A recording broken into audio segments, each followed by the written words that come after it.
सी season 1 episode 2। इससे पहले के एपिसोड के लिंक डिस्क्रिप्शन में है। अगर वो वीडियोस नहीं देखी हैं तो पहले उन्हें जाकर देखिए। एपिसोड शुरू होता है और हम देखते हैं कि बाओ बॉस अपने बच्चों को लेकर जंगल में जाता है और यहाँ एक भालू उन पर हमला कर देता है। बाओ बॉस अपने बच्चों को बचाने के लिए भालू से लड़ता है और उसे घायल कर देता है। और अब इससे पहले कि भालू बच्चों को कुछ कर पाता, वहाँ जरामिराल आ जाता है जो भालू को तीर मारकर मार देता है। भालू को मारने के बाद जरामिराल बाओ बॉस के पास आता है और उसे मैसेज वाली रस्सी के साथ एक चाबी देकर बोलता है कि तुम्हारे विलेज के पास वाले झरने के पास एक गुफा है और उस गुफा के अंदर एक बॉक्स रखा हुआ है। उस बॉक्स के अंदर हमारे पूर्वजों का ज्ञान है। पेरिस को बोलना कि जब बच्चे 12 साल के हो जाएं या फिर समझदार हो जाएं तो तब पेरिस बच्चों को बॉक्स के अंदर रखा हुआ सामान दे दे ताकि बच्चे बॉक्स के अंदर रखे हुए ज्ञान को पढ़कर एक नई दुनिया की शुरुआत कर सकें। इतना बोलने के बाद जरामिराल ये बोलकर चला जाता है कि बच्चों का नाम कोफून और हनीवा रखना। कोफून लड़के का नाम था और हनीवा लड़की का नाम। अब जैसे ही जरामिराल वहाँ से जाने लगता है वैसे ही बाओ बॉस जरामिराल का नाम पुकारकर उसे रोकने की कोशिश करने लगता है, लेकिन जरामिराल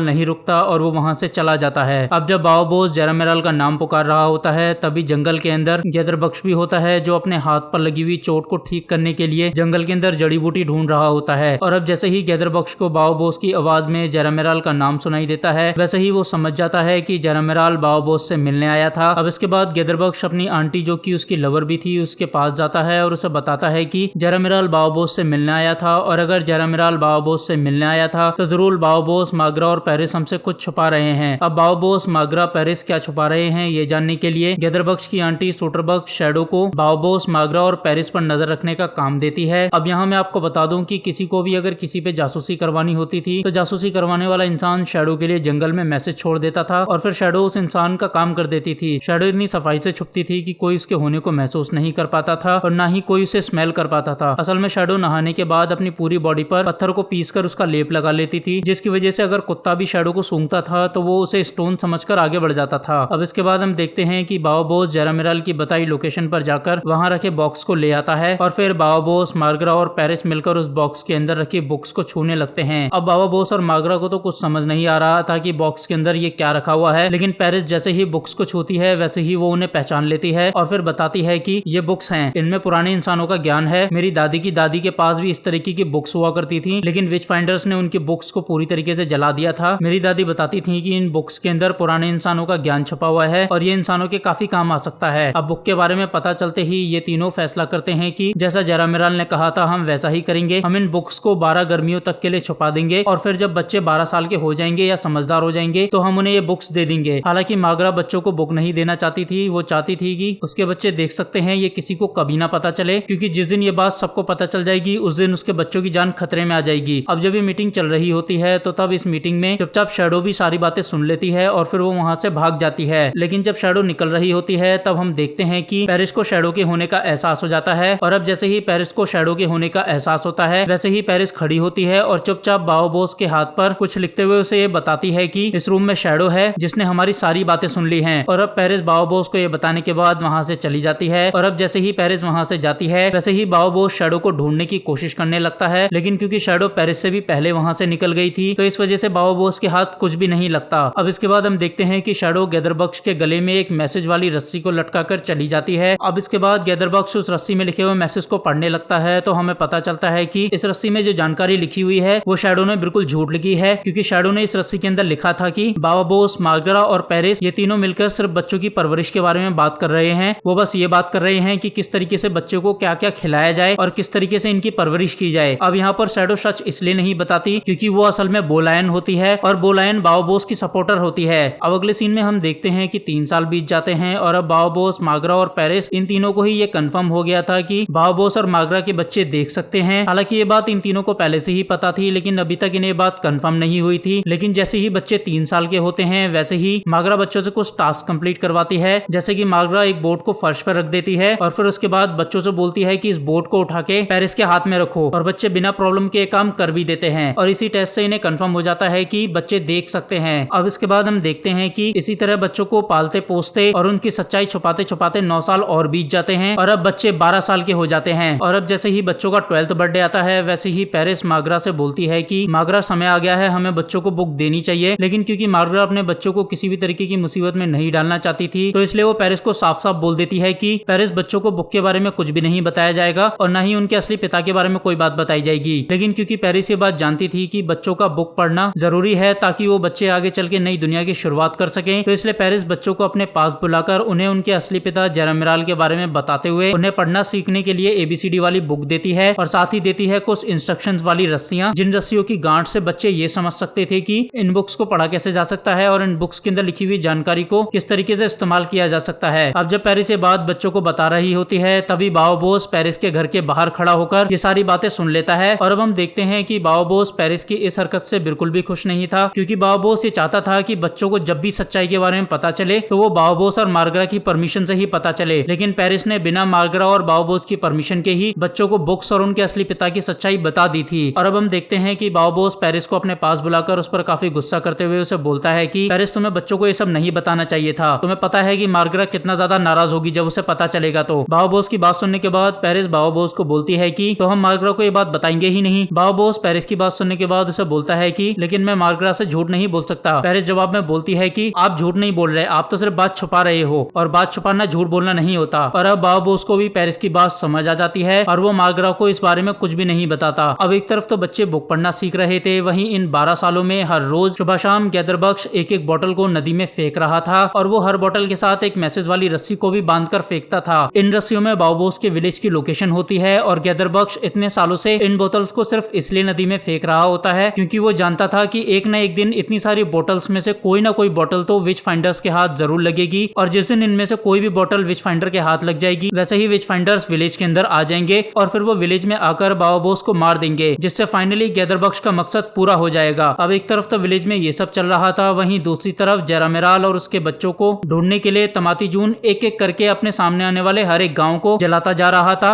और गांव के लोगों को मारता जा रहा था। अब जहां तमाती जून जेरामिराल को ढूंढने के लिए इतनी मेहनत कर रहा था, वहीं पयान किंगडम में रानी के आसपास के लोग चाहते थे कि तमाती जून वापस आ जाए, क्योंकि डैम कमजोर हो रहा था और लोगों को लग रहा था कि क्वीन के ऊपर से भगवान की कृपा खत्म हो रही है, क्योंकि डैम जितना ज्यादा कमजोर हो रहा था उतना ज्यादा पानी का लेवल बढ़ता जा रहा था और क्योंकि किंगडम की हालत बिगड़ रही थी तो इस वजह से भरोसा नहीं था कि कब जनता बगावत कर दे और कब जनता रानी को तख्त से उतार दे। अब जब तमाती जून क्वीन को लेटर लिखकर ये बताता है कि उन्हें जेरामिराल नहीं मिल रहा, तो तब क्वीन के लिए तमाती जून का मैसेज पढ़ने वाला आदमी लॉर्ड सक ये बोलता है कि तमाती जून वापस आना चाहता है क्योंकि उसे जेरामिराल नहीं मिल रहा। लेकिन क्योंकि तमाती जून और क्वीन के बीच 20 गर्मियों यानी कि 20 साल का कॉन्ट्रैक्ट साइन हुआ था और ये कॉन्ट्रैक्ट सीक्रेट था, तो इस कॉन्ट्रैक्ट के बारे में सिर्फ तमाती जून और क्वीन को ही पता था। और साथ ही क्वीन ये भी जानती थी कि तमाती जून पीछे हटने वालों में से नहीं है, वो एक बार जिस काम को अपने हाथ में ले लेता है वो उस काम को पूरा कर ही हटता है। तो इस वजह से क्वीन इस बात को बिलीव नहीं कर पा रही थी कि तमाती जून हार मानकर वापस आना चाहता है। और अब अपने इसी शक की वजह से जब क्वीन तमाती जून के मैसेज को अपने हाथ में लेकर पढ़ना शुरू करती है तो वो महसूस करती है कि इस बार के मैसेज में तमाती जून ने उन दोनों के बीच के सीक्रेट सिंबल को नहीं बनाया है। असल में तमाती जून जब भी क्वीन के लिए खुद मैसेज बनाता था तो वो मैसेज के बीच छोटे छोटे दिल बना दिया करता था, जिससे कि क्वीन को ये पता चल सके कि ये मैसेज तमाती जून ने खुद अपने हाथ से बनाया है। और अब क्योंकि इस बार के मैसेज के अंदर तमाती जून ने इस तरीके का कोई सिंबल नहीं बनाया था तो क्वीन समझ जाती है कि लॉर्ड सक झूठ बोल रहे हैं और ये मैसेज तमाती जून ने नहीं बल्कि किसी और ने बनाया है। और अब जैसे ही क्वीन लॉर्ड सक से पूछताछ करना शुरू करती है तो वैसे ही लॉर्ड सक बताते हैं कि तमाती जून के मैसेज के साथ छेड़छाड़ लॉर्ड कार्ड ने और लेडी जी ने करी है, क्योंकि वो चाहते हैं कि किंगडम के बिगड़े हुए हालातों में किंगडम की सबसे ताकतवर आर्मी किंगडम के अंदर हो ताकि क्वीन की पावर और सत्ता बचाई जा सके। अब जैसे ही क्वीन को सच पता चलता है वैसे ही क्वीन लॉर्ड सक को मार देती है। और अब लॉर्ड सक को मारने के बाद क्वीन अपनी नौकर को बुलाकर प्रेयर के नाम पर उसे अपने प्राइवेट पार्ट को चाटने के लिए बोलने लगती है। और अब हम देखते हैं कि जब नौकर क्वीन के प्राइवेट पार्ट को चाट रही होती है तो क्वीन बड़बड़ाते हुए बोलती है कि जेरामिराल, तुम्हें वो दिन याद है जब तुम भी मेरे साथ इसी तरीके से प्रेयर करा करते थे? मैं बस चाहती हूँ कि तुम मेरे पास वापस आ जाओ ताकि हम मिलकर देखने वाले बच्चों को पैदा कर सकें। भले ही इसके बदले तुम मुझसे मेरे भगवान का रास्ता छोड़ने को बोलो तो भी मैं वो छोड़ दूंगी। तुम मुझसे कहोगे कि मैं अधर्म के रास्ते पर चलूं तो भी मैं चलूंगी, मैं विधर्मी बन जाऊंगी। अब यहाँ हमें समझ आता है कि क्वीन को असल में वो सब समझ आता है जो जेरामिराल को समझ आता है। क्वीन ये बात जानती है कि देख पाना कोई शैतानी शक्ति नहीं बल्कि असल में एक नॉर्मल चीज है जो कि इंसान के लिए फायदेमंद है और ये देखने की शक्ति हमारे पूर्वजों ने सिर्फ एक वायरस की वजह से गवाई थी। जहाँ हम ये भी समझ पाते हैं कि जब जेरामिराल क्वीन के महल में काम किया करता था तो उस समय क्वीन और जेरामिराल के बीच एक रोमांटिक रिलेशनशिप भी था। अब इसके बाद हम देखते हैं कि क्वीन मैसेज बदलने की हरकत को धोखाधड़ी मानकर लॉर्ड कार्डने और लेडी जी को सजा के तौर पर एक लोहे की चेन से बांधकर उस चेन में करंट फ्लो करके उन्हें जलाकर मार देती है। हालांकि मरने से ठीक पहले लॉर्ड कार्डनर और लेडी जी चिल्ला चिल्लाकर अपने लोगों को ये बोलते हैं कि क्वीन भगवान नहीं है और ना ही उसके पास कोई शक्ति है, वो बस पुराने इंसानों की मशीनों का इस्तेमाल कर रही है और ये डैम कमजोर पड़ता जा रहा है जिस वजह से यह डैम जल्दी टूट जाएगा और सब कुछ बह जाएगा। लेकिन क्योंकि लोग क्वीन को भगवान मानते थे तो इसलिए वो लॉर्ड कार्नर और लेडी जी की बातों में नहीं आते और ना ही वो उनकी बातों पे जरा भी ध्यान देते हैं। अब इसके बाद हम देखते हैं कि एक तरफ तो कोफून और हनीवा बड़ी बड़ी बुकों को पढ़ना शुरू कर चुके थे, वहीं दूसरी तरफ एक लड़की को गैदरबक्श की मैसेज वाली एक बोतल मिल जाती है और यही एपिसोड खत्म हो जाता है।